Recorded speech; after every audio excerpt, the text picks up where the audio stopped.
Welcome to the Zero Input Agriculture podcast. Today we have a really unusual episode, but I'm pretty convinced that you're going to find it as fascinating as I have.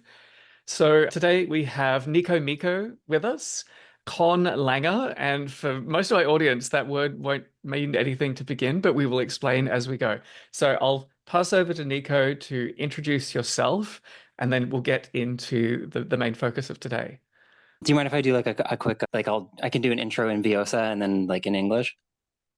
Yes, yeah. Let's do it. Let's do an intro in Okay, Viosa. cool. All right. Un jawalcin fu Discord server fu Viossa. Akurat un vona Pennsylvania-land un ergo na computer machin akurat un kaku per compu person aun ima un ergo in Florida-land doko ergo plus fu. So hello, my name's Nico. I'm 28. I live in Pennsylvania in the United States. I run the Viosa Discord server. I've been speaking it for about 20 years. It's a constructed pidgin. And yeah. So how did you get into this whole world of constructed languages or conlangs? Right. So when I was in, it's kind of just always been a curiosity for me. I think when I was younger, I want to say like middle school or something like that, I took an interest in like learning foreign languages. And I had a habit of like writing down words and playing with their spellings and, drawing from different like families. Like I was learning German for a little bit, but I didn't have access to a lot of German resources. So I would just like experiment with like doing what my child brain thought was Germanicifying, Germanizing, I love it. like English words or Latin ones or whatever, without really having any idea what I was doing. And then when I was I guess when I was like later in middle school, I started learning Russian, and that introduced me to a whole world of like grammar and syntax and things that don't exist in English. And the exposure to that led to more of that kind of sandboxing where I started building. I had worked on a conlang called Uvoloy and something, I think a couple other ones. Like I've built like little art langs so that I could, like have my characters speak in a foreign language in like D&D or something when I was dungeon mastering and stuff like that. So that's how I kind of got into conlanging more generally. And then I ended up at some point like on the r conlang subreddit, and I met some people that had started a Skype group. I hung around there for a little while, and that's where I met the Viosa people. Hmm. So for people who only know one language, can you just briefly tell us a bit about what is involved in studying linguistics more broadly? Because like that's a step beyond like learning a second or a third language. That's kind of digging into the deeper structures of all languages in a way, isn't it? Yes, yeah, completely. So, well, so, so, It's a huge question. yeah. What was the first part of the question? I'll start Well, there. what is linguistics? What is linguistics? Okay. So linguistics is the study of language, basically how it works on a whole bunch of different levels. So the many different levels that you can cut it along include like the actual sounds and mechanical production of those sounds in the human body. You have the cognition of words and meaning and like the psychological process of attempting to speak and understand. You've got grammar, which is once you have sounds and ideas put together, you put them together more. You have like a system for how these sounds and ideas work together. And so linguists study how people talk to each other in all the different facets of that, from the phonology, the syntax, how words change over time, that's diachronics, across all dimensions and levels of the human experience, basically. Do any linguists study the creation of new words? Because there's such a power in making up a new word when you have a need for it and doing it well. Yeah. I would say, I think that's a curiosity for a lot of people. I feel like the people who would probably that would fall into their domain the most are sociolinguists, because when you're talking about language change, you're talking about the most current actual mode of communicating, and the way people do that is by interacting with each other on, for instance, in person or on social media, etc. Mm. So this process is like inherently collaborative. It's for linguists, it's unusual to study one person's own invention of language. It's much, much more interesting when multiple people agree on something. Yeah. And this is something you see like all the time on social media, where like the forefront of language is debatably kind of like Twitter adjacent spaces where people are just throwing things at the wall, and sometimes they stick and nobody can figure out who is the first person to use Yeah. an expression, Yep. Yep. right? Hey, there's a theory in language acquisition that there's a critical window from like, I don't know, 1 to 5 years, where if you don't Mhm. learn to speak during that phase, like there's a high level of brain plasticity or something that Mhm. that's your opportunity to learn your first language. And if you miss out on that for, abuse or neglect or deafness or something, it can be hard to come back. And I've got a theory that there's a second critical window during adolescence, and you see this in adolescent subcultures that they often spontaneously form variations on their native language that create like a little in-group dialect. And I wonder if you have any thoughts on that. I find that so fascinating. I think the first window is like undeniable because we have cases where people have like unfortunately like grown up without language, which is, I don't know, almost unimaginable. And I think I agree that there's like, well, the argument about the first critical period is that it's like biological on some level, Mm, like where like the brain literally is doing something different in that time period than it is later in life. And I think that is more or less true. And I think that later critical periods, because I think it's reasonable to argue that there are perhaps many, might have more to do with like social development mm. and the context that people are living in. But also, people's brains aren't fully developed until they're in their early 20s. Yeah, Um, I think you it's know? partially biological with teenagers that they have a Mhm. if they're in the right environment, then there's another Mhm. opportunity to branch out their language skills. I definitely, and I totally agree. When I took my second language acquisition course in college, one of the things that we talked about was that like the clear cause of these critical periods is not so obvious. It's usually not like a single source. Like there are Mm, biological factors, so the brain development, and then there's things like when you're in adolescence, you're also in school where you see the same people every day, or 5 days a week for 8 hours at a time, which is a lot of exposure mm, to like gain rapport and build a shared vocabulary with people. And as soon as you leave that structured environment, either to go to another one for a briefer period of time at college or join the workforce, like that exposure is different and also distracted by your responsibilities at work. mm. And it's going to be interesting to see how the formation of kind of walled garden online social communities interacts with language evolution. Because I mean, a good Mhm. example of that would be the kind of Gen Alpha gamer speak that has everyone outraged at the moment. The Riz skibbity toilet kind Yes, of. I love it. Yeah. So let's build up to talking about Viossa, because that's what got me really interested in your work. So the next thing we can talk about is what is a pidgin language? Sure.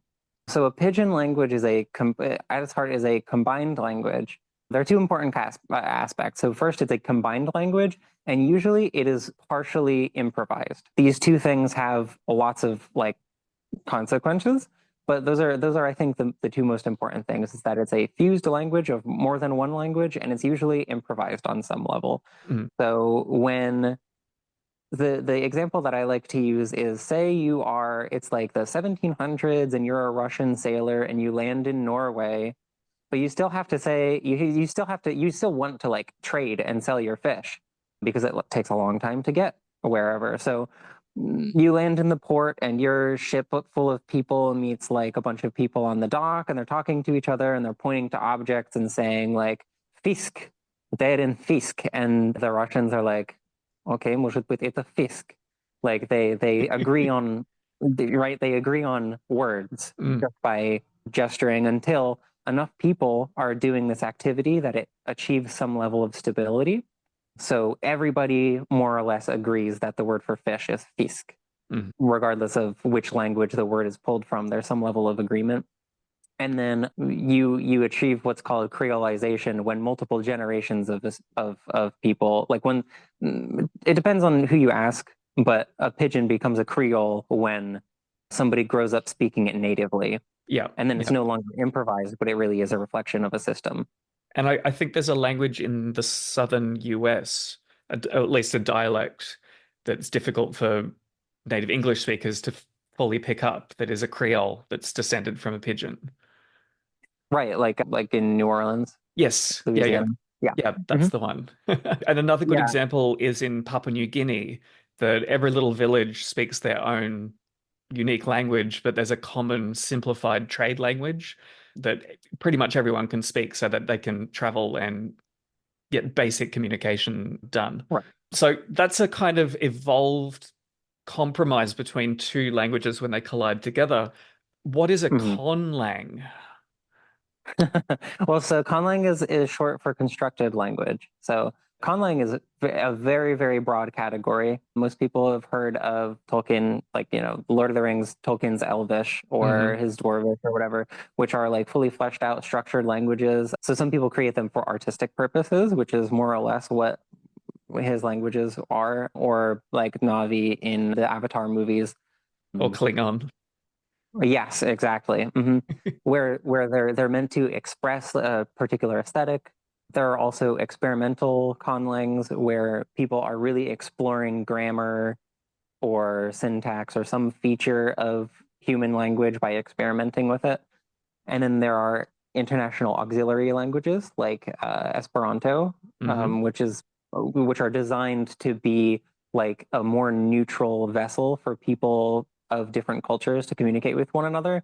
So that, for instance, instead of everybody learning English, which people see as like kind of imperialist, and it is, instead of everybody learning some one particular locality's language, you create one that is grounded nowhere in particular and is therefore kind of everybody's. Hmm. So there's the big categories. I think under experimental languages you have like logical languages. There are people very concerned with like categorizing things as explicitly as possible and really exploring the limits of that. So there's Is a to huge variety. is Toki Pona a really good example of a conlang, an experimental conlang? I would say so, yeah, because its goal, Sonia Lang's like stated goal with Tokipana was to like make people's like lives and cognition better by simplifying their thoughts essentially by reducing. It has a set of around 100 words. I think it's just over 100 words Hmm. that are And you in can the learn it language. in And basically an afternoon. exactly, it's one of the biggest draws of it. Yeah, is it's like simplicity. It's very, very popular because it's like easy to get started. And the conceit is that in order to express more complex concepts, you have to think about, how to use these little units that you have at your disposal rather than trying to find the perfect word. You just kind Hmm. of put the things together as they seem intuitive.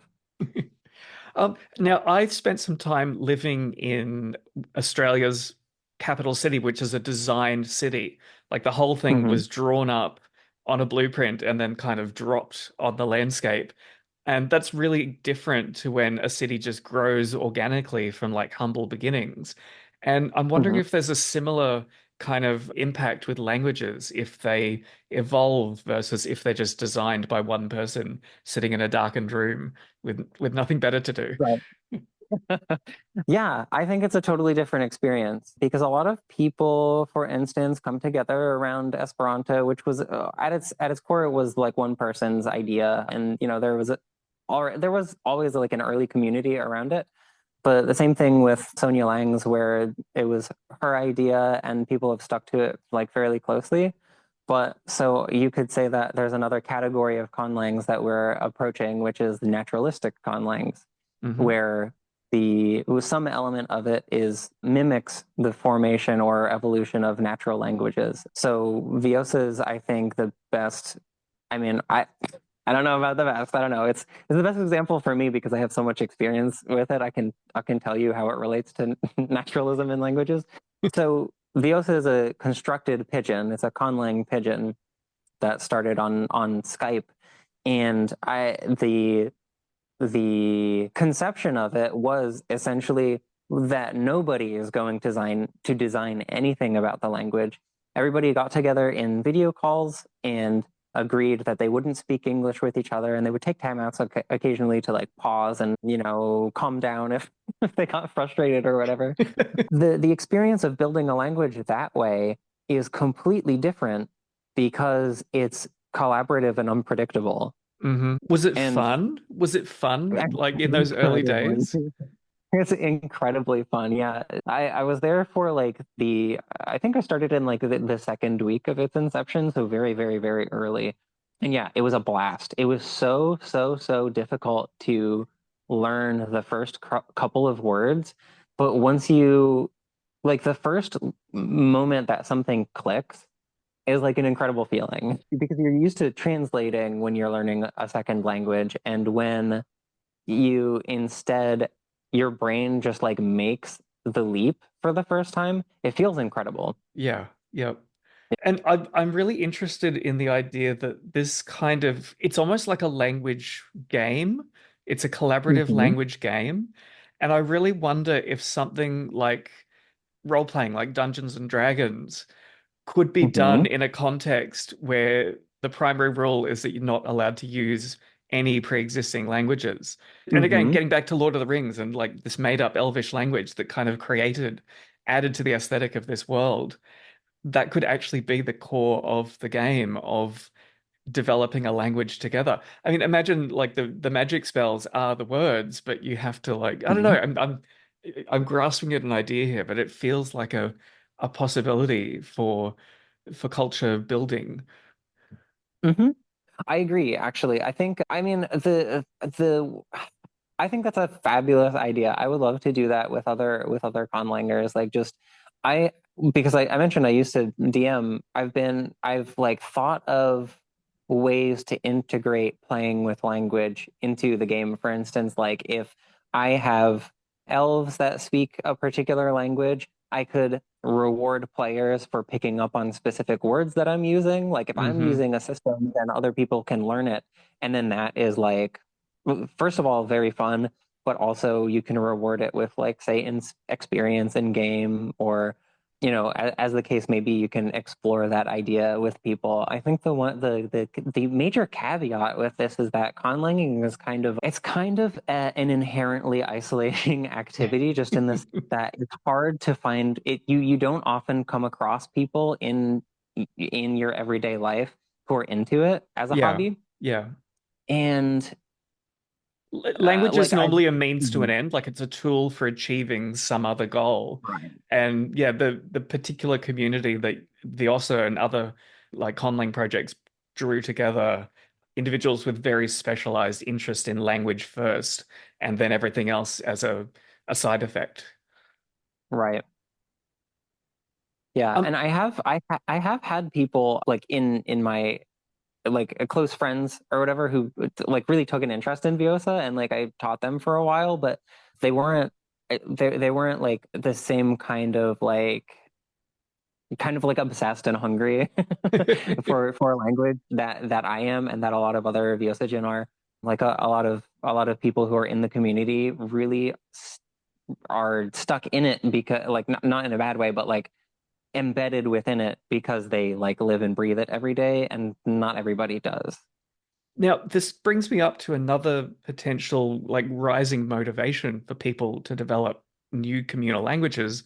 Now, have you heard of Argos, or I don't know if it's pronounced Argot? I'm sure it's French. It's got to be Argot. I think I've heard both. I think I've heard Argo and like Argot or something like that. But So remind me what they what are. is an Argo? I don't know. Oh, I think I I can think tell I you. think I can they're tell you. yeah, So yeah, please do, please do. there are a language that's designed to be uninterpretable by casual listeners of the bulk of the Mm, community. So okay. a really good example of this is Polari, which was an Yes, that's argot exactly what I was developed thinking. by gay men in London, like before the World Wars. So it was a way for Right. them to communicate with other gay men and like check out if somebody else might be gay that they've met by just dropping some of these words in.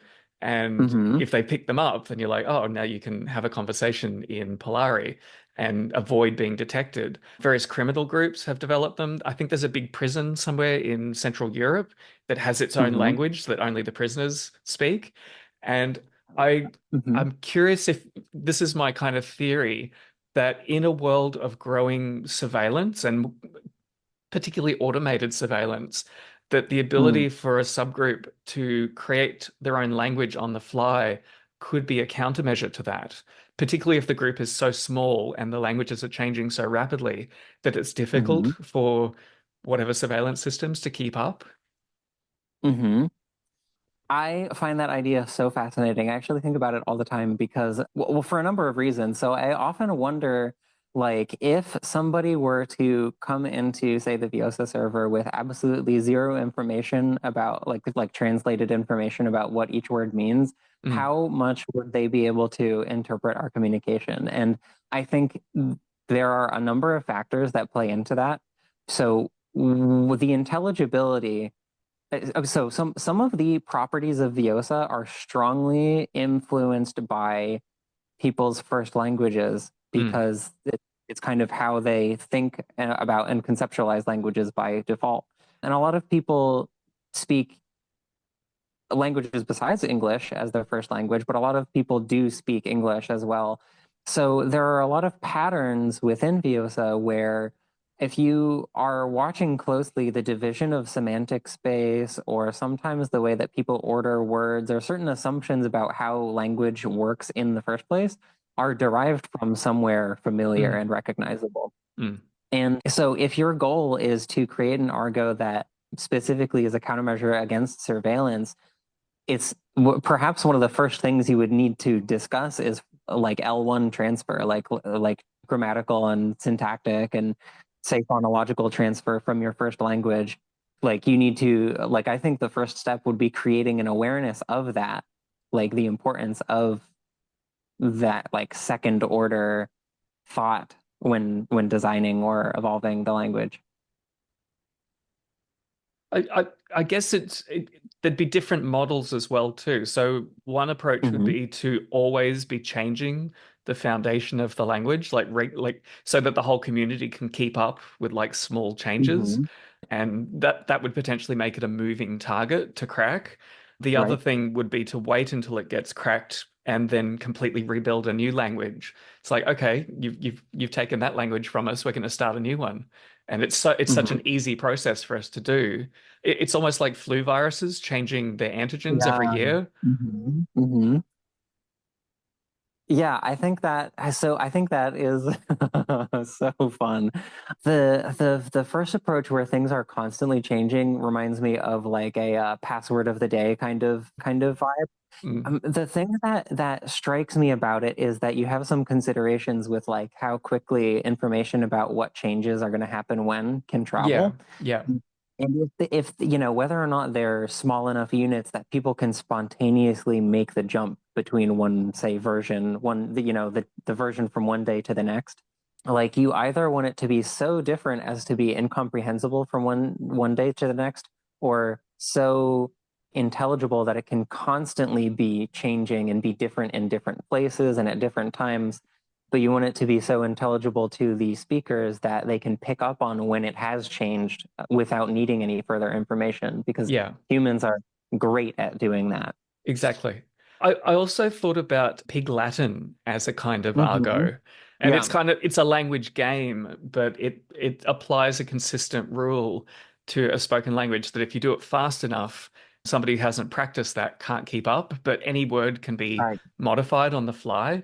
And I wondered if English that was built on a phonetic alphabet, maybe a simplified phonetic alphabet, would allow Hmm. you to like swap sounds, like a vowel shift on Ooh. a schedule.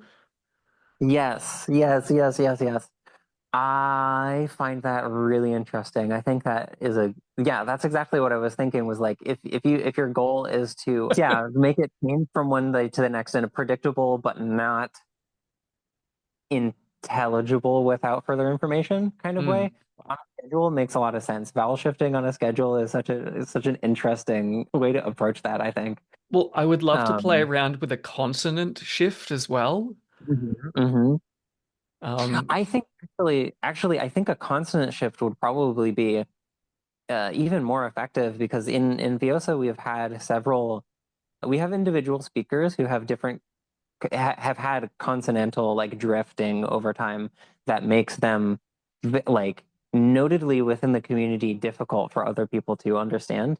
And mm, this isn't like them intentionally, they're not designing these changes. What has happened is that they two or three of them would get into calls very regularly all the time where hmm. there was like kind of a lull in the server's activity. So over time, especially their consonants drifted, and so ends became like nasalization on vowels, and they delabialized pretty much all labial consonants. So P, B become like H, which if you're not briefed on this in advance, is like shakes people off for sure. If Mm, they're used to one mm. version of the language, consonant changes actually interrupt cognition on like a level that is maybe not is unexpected.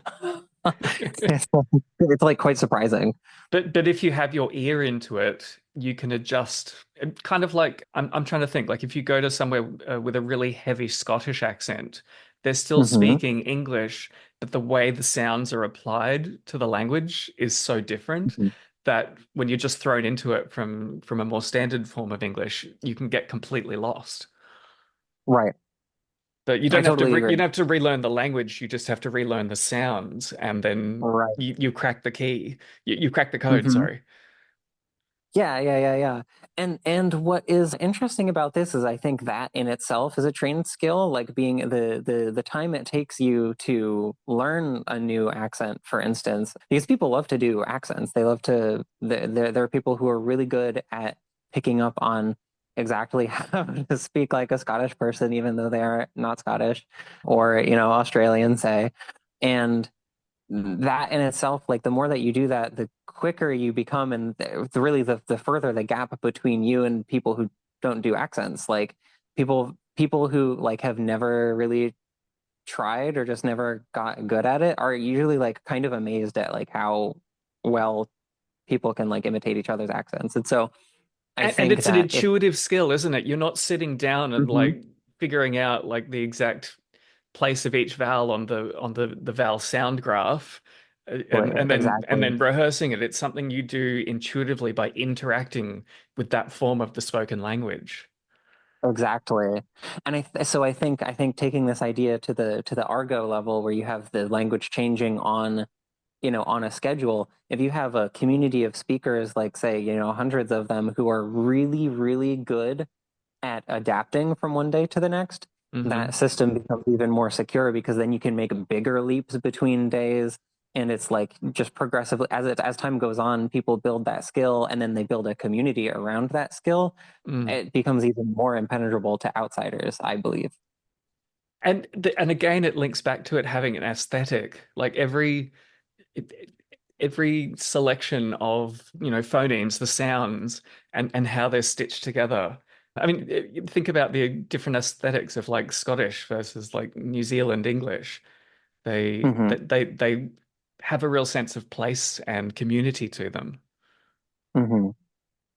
And personality, I think. Mm, What's mm, was this has come up a few times that multilingual people tend to, in my experience when I've talked to them, report that speaking in their second or third language, especially if they have a lot of fluency, but even if they don't, they tend to feel like they're literally a different person.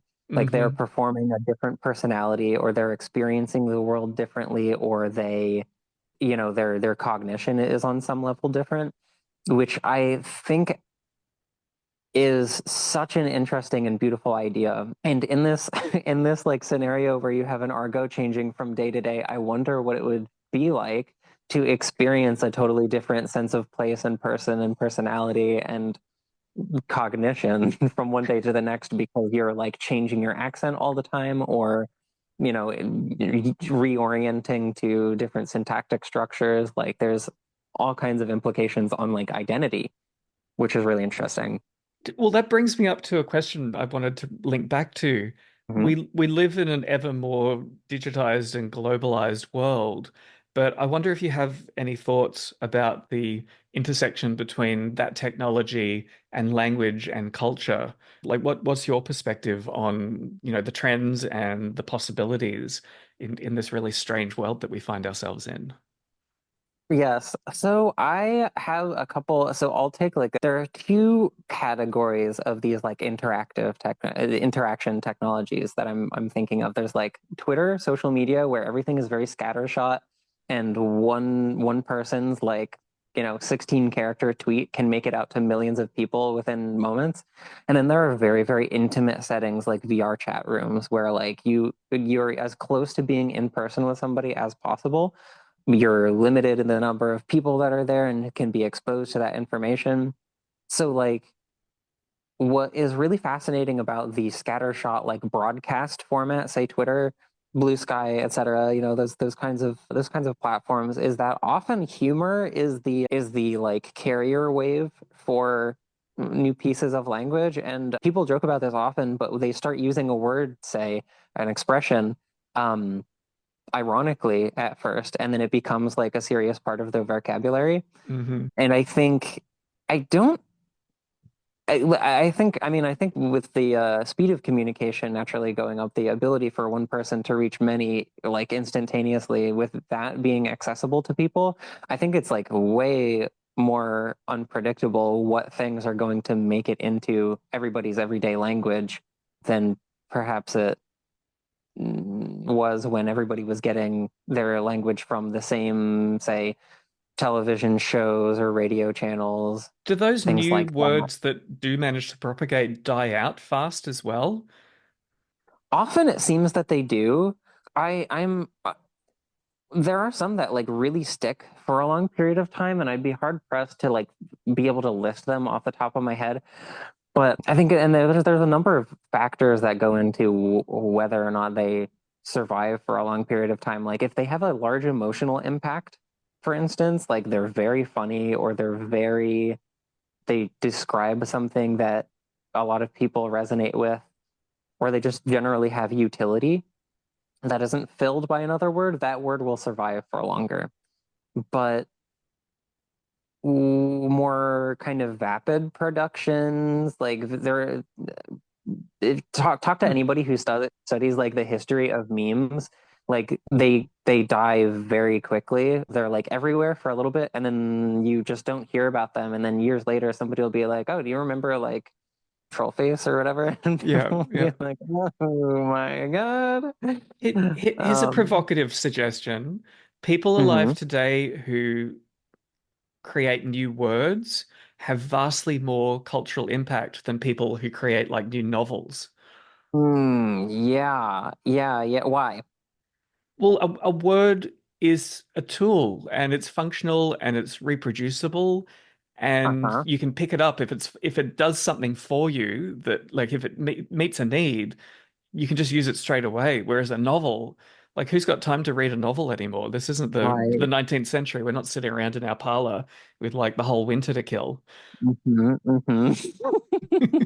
Yeah, yeah. No, I think you hit the nail on the head. Like there's an investment of time that goes into absorbing somebody's like creative energy if it's like many, many words Mm, versus like I said, a single word. Like I think like an incredibly powerful word production mechanism is literally put a word next to an image, and that will be that will stick for people forever, mm, potentially, as long as as long as the image is evocative enough and the word makes sense with it. Like the more like vibey coherence there is between those two things, like you have like a real possibility to like leave the world with something, just with like a single word tweet. Mm. Yeah, I think to some extent, I think you're right.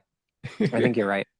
On the flip side, automated language translation technology, do you think that has sunk the the end user case for auxiliary universal languages like Esperanto, that they're never really going to take off ever again? I don't know. That is like I think such a fascinating question because when Esperanto was first created, there was a real need for it. Mm. Between it was if I recall, he was I forget exactly where Zamenhof was, but he was in a neighborhood that was like full of like Slavic people and Jews and Germanic people, and so they really were just between a rock and a hard place trying to communicate with each other. And so he was trying to solve a problem that had not been solvable up until that point. I think machine translation has a long way to go before it totally can supplant people's natural creativity and desire to do that.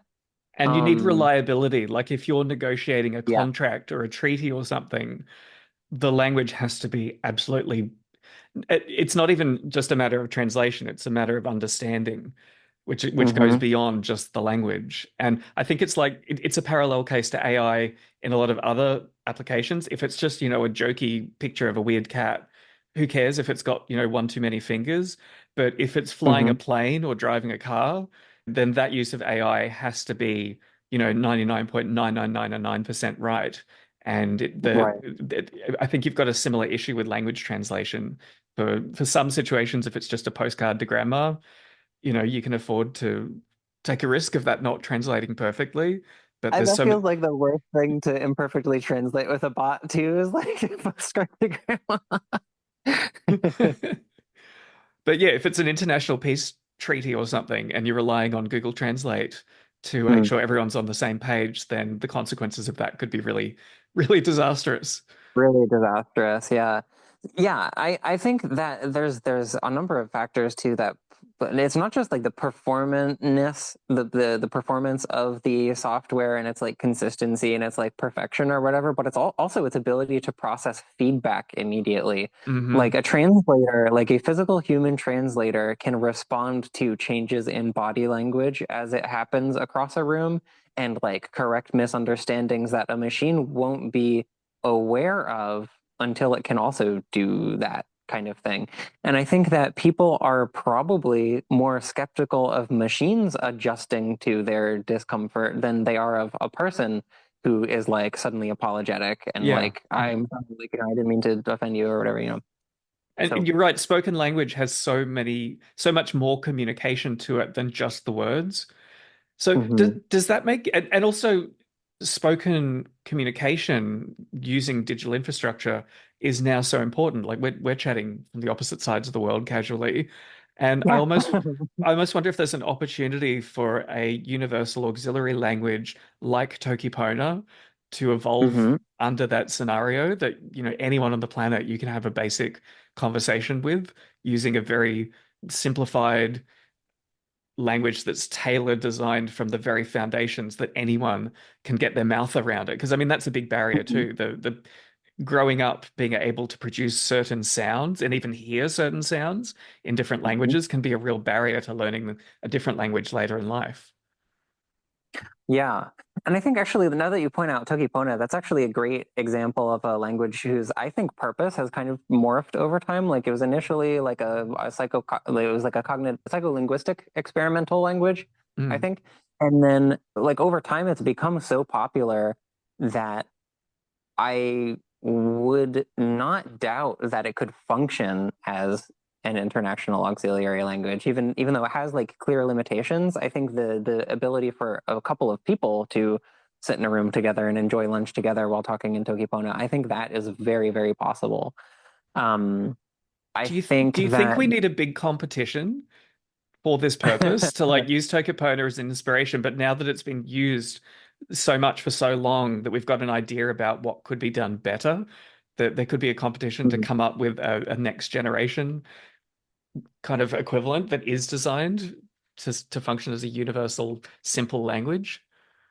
Yeah, I think I don't know a lot about Tokima, but I think it is explicitly that, which is like a slightly more, I don't want to say mature as in Tokipona isn't mature, but it like has some of those considerations in mind, like being able to count in, like all of the numbers instead of one, two, and many. Right. But I don't know. See, I think you would find within these communities a lot of pushback against the creation of a like more evolved version of a language. I think the a lot of the there's always like a schism anytime that somebody has that idea like okay well let's just do a better version of this one. Esperanto and Edo had the exactly that situation happen where there was a disagreement and the community split into Esperanto and Edo because there were some changes that people wanted to make, and there were other people who were like, "This is functioning already.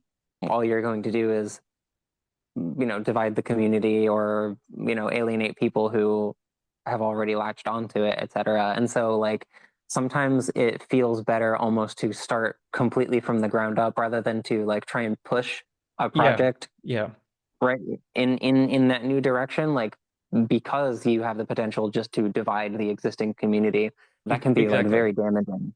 Yeah, Hmm. you end up with Catholics and Protestants or Shias and Sunnis at each other's throats over, which way Yes, we chop our apples for breakfast. Um, exactly. Now, if there are other people or communities out there thinking of creating and evolving a language like Viosa, are there any Hmm. takeaways from the experience that any advice that you'd, put out in the world for people who are thinking of replicating that kind of experiment? Yeah, yeah, for sure. I have a few. So the one I think the two main rules that we followed, especially at the beginning, were that we would not do any kind of translation, and that if you could make yourself understood, and if you could understand somebody, then you were speaking Viosa. Mm. And so the the implications of especially that last one are like, if you can understand somebody, they are speaking to you. Hmm. And a lot of, I mean, like, the fundamental experience of learning a second language is having an idea and being corrected. And, whatever intuitive idea you had is like probably a little bit off. And so like somebody who speaks the language better will be like, no, this is what you mean. Yeah, they can Um, clarify or negotiate how the communication is happening. Exactly, exactly. And so when you totally let go of explicitly correcting what appear to be mistakes, then you have spontaneous drift in meaning and spontaneous drift in sounds and like grammatical structures or whatever that are beautiful and individual.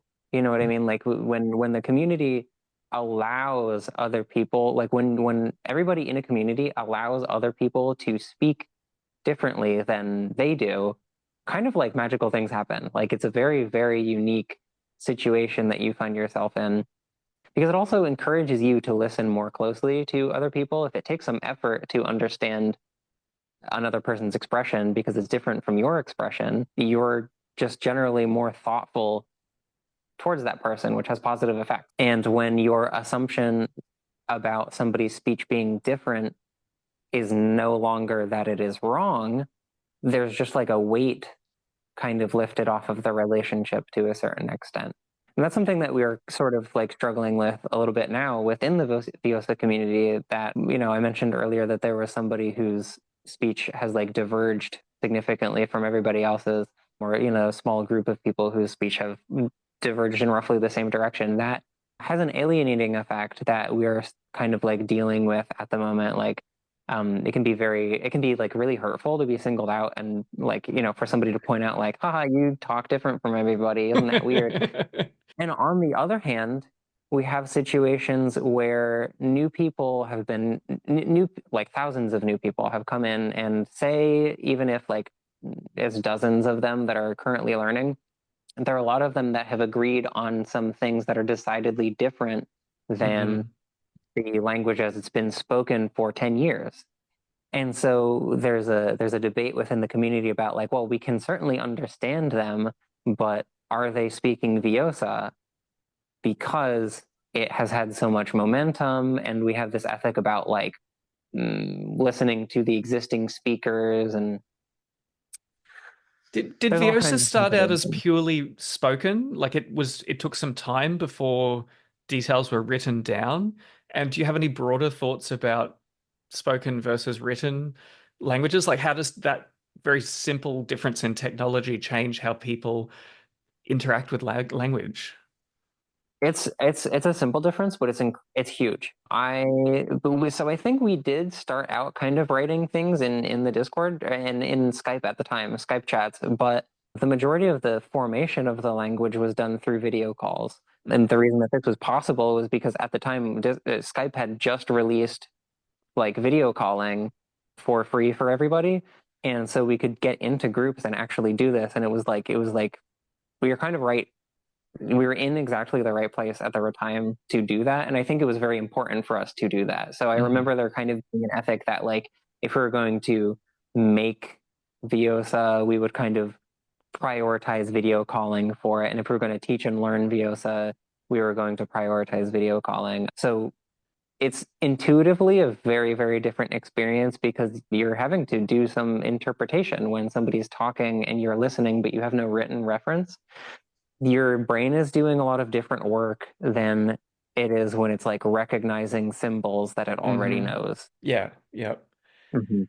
I almost Um, wonder if you could get a either online or in-person community that was doing this kind of project that you could make it semi-structured. So like there's a series of word sets such that each time you come together, each individual person has an assigned concept that they have to bring a word for. And then mhm, but the sets of them are designed in a way that you can actually build different kinds of simple sentences from them so you can actually use them interactively. And then mhm, every time you come back together, you expand the vocabulary. mhm. I think that's a very, very doable. That's a very, very doable like language game. I think that's super, super doable. Like I could easily see that happening as like, like in like a college club or something like that. Yeah, because I think one of the things that we kind of have also struggled with a little bit is like over-representation of certain contribution languages, like Japanese and Russian and Norwegian are very like top of the list in terms of the number of words that entered Viosa from those languages.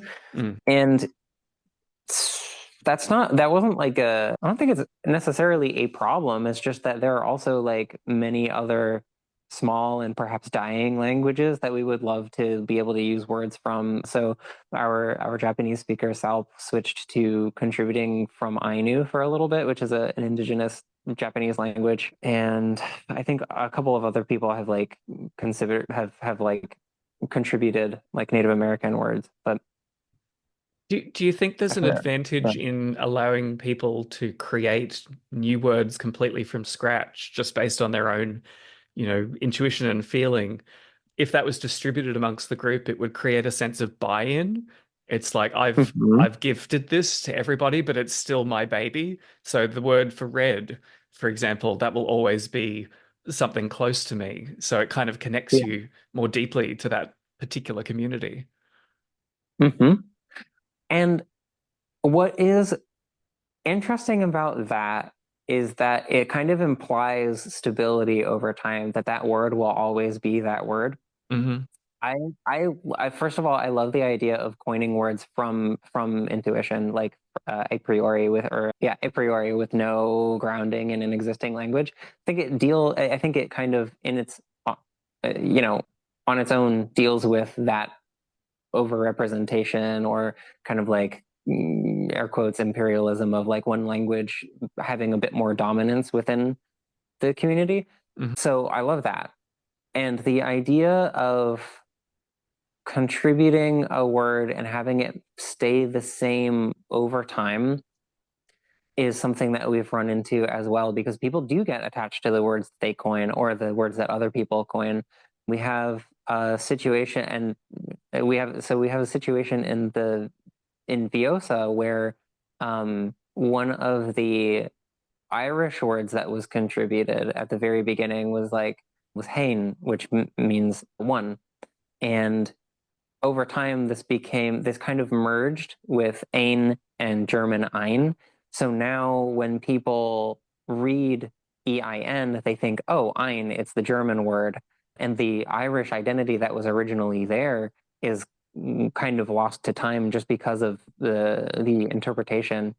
And so the question that prompts is like, do we enforce like originalism in like do we enforce that like the original form of the word will always be the form, or do we enforce like do we embrace language changing over time and risk kind of wiping away people's existence essentially because the Irish speaker is no longer in the community, at least not as deeply. So like by allowing the words to change and morph over time, you kind of like are letting go of like people, Mm. which is like a really it's a balance for sure. It brings up an even more interesting thought. If you had a group of, I don't know, 10 to 20 people speaking a minimal constructed language like Tokipona, they could each have a subset of words that are assigned to them. And it could be their Hmm. job to like be the dictionary, to be the word, the French word Yeah. police, Hmm. that department Yeah. of like true French words. And Hmm. if somebody dropped out of that community and was replaced, like you had an optimum size for the community, that new person could bring in new versions of those words. So everyone would be welcoming them into the group by learning to use their new versions of that, 12 words. Which is, if you're Hmm. only changing people out occasionally, like, maybe once or twice a year, that would be a manageable burden of language acquisition. But it, Yeah. it, it would create a real sense of buy-in to that community. I like that a lot, actually. Like the idea of just have because that's something that we struggle with as well, which is like finding your corner of Viosa to be yours. Mm. And if we say like everybody gets their little plot of land, like everybody gets their 12 words to contribute and like kind of take dominion over, that is a really interesting proposition. Something about that I think is kind of fascinating is that you are by doing that, kind of cutting up the semantic space into discrete units that are like well defined. And one of the forms of drift that happens often in Viosa is that one person has a word for, lamp, say lamp, and then another person has a different word for that. And then those two people come together and they're like, well, we both have words for this thing. And then what happens is that one word takes on a slightly different sense of the word. So lamp might be Yep. anything that glows, and then another one might specifically be an electrical lamp. Mm. Um, which if part of your goal, like if we're thinking about the Argo situation and keeping things like rolling, if part of your goal is to be unpredictable, ungovernable in terms of your language, then like you have to do the opposite thing, which is to allow those neatly cut up boxes to change. Yeah, to move the boundaries on the definitions. Mm-hmm, mm-hmm. It's such fun. It is so It fun is. once It you really start is. This is thinking about all actually this quite good. stuff. Yeah. So let me think. We probably are getting close to the end of this. So can Uh-huh. you recommend any resources for people who are interested in learning more about the conlang and linguistics world? Yeah, I mean, I hate to recommend Reddit basically, but the subreddit for conlangs /r/conlangs is like a great place to start if you are new and unfamiliar. We have I forget what the name of the CDN, the Conlang Discord network. I guess that's what it's called. I don't know. I don't know if they have like a custom URL or anything like that, but you can find that Hmm. on the subreddit as well. They're kind of closely connected. Viosa has, tons of conlangers within the community, and we're always welcoming people who like kind of just lurk and like to talk about languages. And I think the best thing that you can do is to join like a community for a conlang to kind of understand because all of them have different ethics, all of them have totally different experiences to offer. So I think just literally go to Wikipedia, look for look for conlangs, and start going down the list, like joining communities, popping in, saying hello, and seeing what they're about. Honestly, I think associating with other people is the best way to learn more. I've really enjoyed the Con Langery podcast. Con Langery podcast. It's hard to say that clearly, but I'm a huge fan of podcasts, so that's part of my Yeah. bias there. Yeah, no, I like that one as well. And yeah, there's a couple of prominent YouTube channels, the Con Lang Showcase and Mm, Jan Masali, Con Lang hmm. Critic, has some cute short videos that explore different languages and I don't know, just get your mind racing at all of the possibilities. Absolutely. Yeah, we love Yamisili. Excuse me, they very, very, very good. Very, very good content. Such good videos. And do you have any people in the Conlang community that you would recommend that I do an interview in the future? Particularly Mm. Tokopona people might be interesting because there's so many of them. Yeah, there are tons. There are tons. I mean, the first person I would recommend is Sonia. She's active on the Discord server, and if you can get some of her time, I'm sure you would find it valuable. Yeah. I'm sure your listeners would find it valuable. I certainly would, but Sonia Lang would be great. And also, they have an enormous Discord server that if you just join it and ask around, I'm sure you could find somebody who would be happy to talk to you. The Yum Easily also has there's the Conling Critic Discord server. You might be able to get their attention. Those would be my I'm on it. I'm recommendations. on it. I'm on it. They're good Yeah. recommendations. So, what's the Okay. best way that people can learn more about you and your work if they're particularly interested in tracking you down? Me as an individual, I honestly don't advertise that much for myself as an individual. I would say come onto the Discord server, onto the Viossa Discord server, and just at me, just at Nikomiko. As far as like my individual career, I think I don't know, I think my internet personality is mostly grounded in the Viosa community. Yeah, yeah. No, that's okay. I like to throw that out there, but I know I talk to a lot of I don't know, really unusual and obscure people who don't necessarily the burden of maintaining a huge online Hmm. presence. So that's Yeah. totally understandable. Yeah. And that makes me even more appreciative that you took the time to come and talk to my very different kind of audience, but I think they are going to find it absolutely fascinating. So thank you. Yeah. Thank you so much for your time. I appreciate the opportunity. The Zero Input Agriculture podcast is a solo passion project built with my ample time and meagre resources. If you would like to support the show, then sign up for a paid subscription to my Zero Input Agriculture blog at Substack. As a reward, you can read all my past posts and listen to the audiobook of Taming the Apocalypse. If you prefer reading about the past and future of biological technology, you can read the ebook of Taming the Apocalypse through Amazon. And finally, please rate and review the show on whatever podcast app you use, since it helps other people find me. Or recommend the show directly to anyone who could use some inspiration to become a plant breeder themselves.